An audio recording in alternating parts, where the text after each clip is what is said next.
नमस्ते। आप सभी से अनुरोध है कि कृपया हमारे चैनल को सब्सक्राइब करें, वीडियो को लाइक भी अवश्य करें। अचानक सडनली बिल्कुल हैरत अंगेज स्टाइल में मोहम्मद बिन जायद अमीरात के यूएई के जो प्रेसिडेंट है वो एक इमरजेंसी विजिट पर भारत आ रहे हैं। जी, इमरजेंसी विजिट पर भारत आ रहे हैं और ये सुनकर दुनिया के बहुत सारे देशों के कान खड़े हो गए। और इमरजेंसी विजिट पर भारत आने के पीछे उनका क्या कारण है?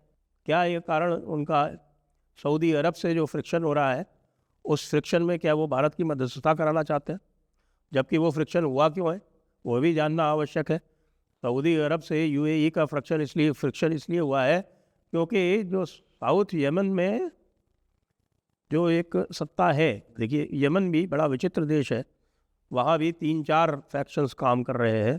उन 3-4 फैक्शंस में जो सबसे बड़ा भूभाग है जिसको साउथ यमन बोलते हैं, वहाँ पर यूएई सपोर्टेड फैक्शन का राज है। और यूएई ने वहाँ पर जाकर और एक तरह से जो सऊदी सपोर्टेड फैक्शन है उस पर सऊदी सपोर्टेड फैक्शन के विरुद्ध वहाँ एक प्रकार की थोड़ी सी जंग छेड़ी या एक क्लैश टाइप का किया, जिसके कारण यूएई और सऊदी के जो रिलेशंस थे वो बड़े खराब हो गए।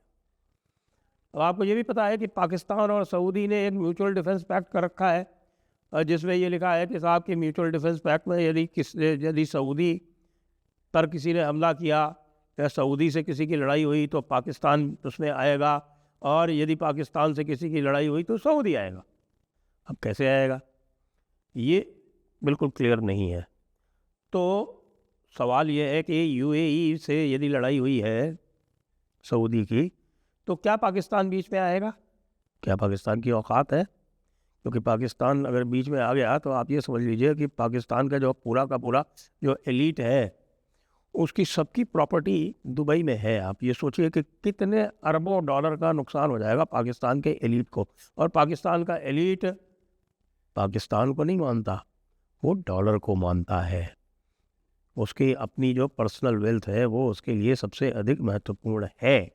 इसीलिए तो उन्होंने सऊदी अरब से हाथ मिलाया, इसीलिए तो वो इजराइल से हाथ मिलाने के लिए तैयार है, इसीलिए तो वो ईरान के खिलाफ यूएस को रिक्रूटमेंट करवा रहे हैं बलूचिस्तान में।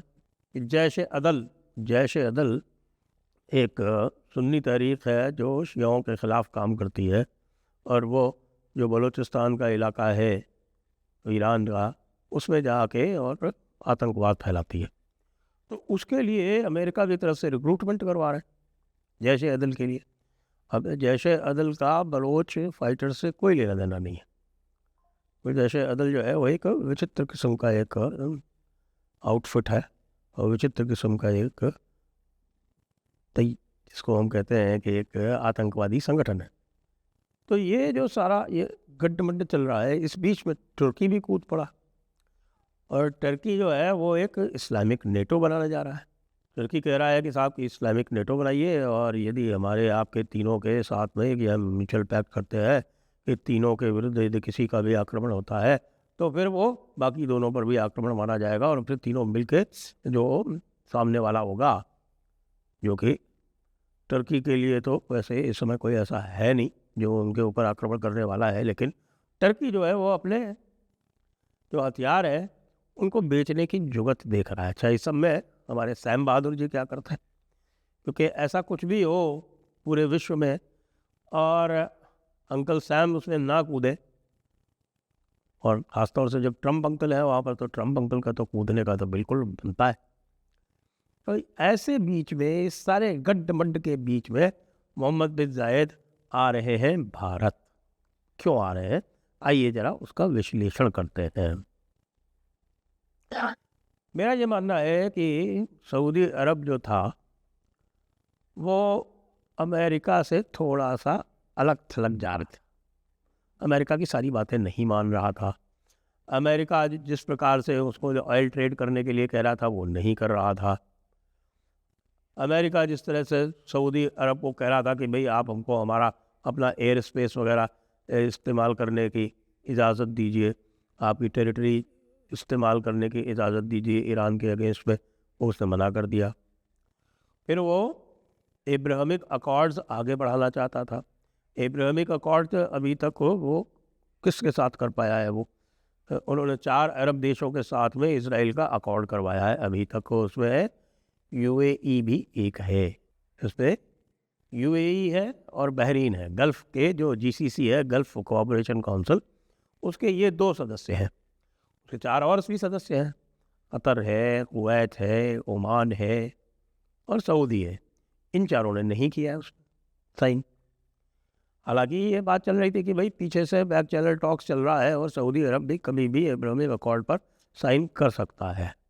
और जब ये बात चल रही थी तब तक इसराइल का इधर ईरान पर हमला हो गया, और रादर हमास ने वो कांड कर दिया 10 अक्टूबर वाला। और हमास के कांड के बाद से फिर सारा का सारा मामला जो है वो खटाई में पड़ गया। लोगों का कहना है कि ईरान ने ये हमास से हमला करवाया ही इसीलिए था जिससे कि जो आईमेक है, जो आईमेक वाला जो कॉरिडोर का प्लान है, वो भी खटाई में पड़ जाए और सऊदी अरब का एब्राहमिक अकॉर्ड भी खटाई में पड़ जाए। तो इसराइल का और यूएई का इस समय बड़ा ही क्लोज रिलेशनशिप हो। पाकिस्तान को इसराइल में नेतन्याहू ने घुसने नहीं दिया, हालांकि वो पूरी तरह से तैयार थे। वो तो अभी ट्रंप ने एक नया शगुफा छोड़ा है जिसमें पीस बोर्ड की बात वो कर रहे हैं, गाज़ा पीस बोर्ड। उस गाज़ा पीस बोर्ड में तो वो बिल्कुल वहाँ जाके बैठने के लिए तैयार है। भारत नहीं तैयार है। भारत कहेगा हम दूसरों के फटे में टांग नहीं अड़ाएंगे। पाकिस्तान तैयार है, लेकिन उसके बाद भी इजराइल ने पाकिस्तान की सेनाओं को वहाँ एंट्री देने की अनुमति नहीं दी। अब सऊदी से जो नाराज़गी थी अमेरिका की, उसके चलते अमेरिका ने यूएई को ट्रिगर किया, ये खुश किया, जिसको बोलते हैं ना खुश किया, कि तुम जरा जो है इनकी सेनाओं को थोड़ा सा सबक सिखा दो उधर जाके यमन में। ये माना जाता है कि यमन में जो भी क्लैश ट्रिगर हुआ यूएई और सऊदीया के बीच में, उसमें यूएसए का हाथ है। उसमें यूएसए का हाथ है जिससे कि उसका लिवरेज सऊदी अरेबिया के ऊपर बना रहे। इधर भारत का एक और बड़ा कारनामा हो गया है यूएई में, अबू धाबी में एक बड़ी ऑयल फील्ड में एक बड़ी ऑयल डिस्कवरी हुई है जो कि भारतीय कंपनी ने की है। भारतीय कंपनी का मतलब भारतीय पब्लिक सेक्टर कंपनी ने की।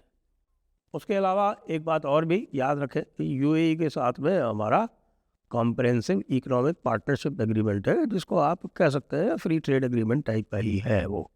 और उस फ्री ट्रेड एग्रीमेंट के वजह से यूएई के साथ में हमारे $50 बिलियन से अधिक का ट्रेड है जी।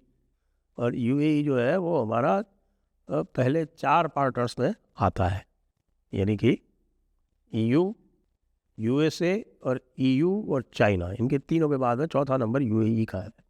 और चाइना के साथ जो हमारा ट्रेड है वो अधिकतर नेगेटिव ट्रेड है, आप भी जानते हैं। सबसे अधिक एक्सपोर्ट की यदि बात करें तो यूएई नंबर 2 पे है यूएसए के बाद, और ईयू नंबर 3 पे है। और अब ईयू के साथ एग्रीमेंट हो जाएगा तो ईयू संभवतः नंबर 2 पे चला जाएगा, क्योंकि वो बहुत बड़ी मार्केट है। तो अब मोहम्मद बिन जायद का ये जो इमरजेंसी विज़िट है वो भारत को ये कहने के लिए है मेनली, नंबर 1, कि भाई आपकी जो लिवरेज है सऊदी से उसका प्रयोग करिए और हमारे रिलेशन इनसे ठीक करा दीजिए, क्योंकि अमेरिका का कहा तो ये मान नहीं रहे।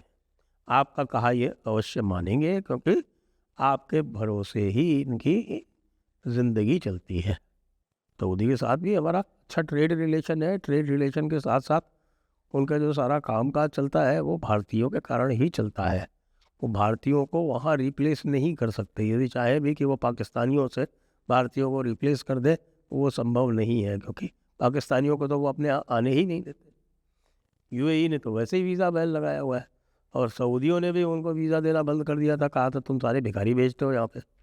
तो ये जो कॉम्प्लेक्स रिलेशनशिप चल रही है उसमें अब मोहम्मद बिन जायद आएंगे, चर्चा करेंगे, उस इस्लामिक नेटो पे भी चर्चा करेंगे, और कैसे उस इस्लामिक नेटो को स्कटल किया जा सकता है उसकी बात भी करेंगे।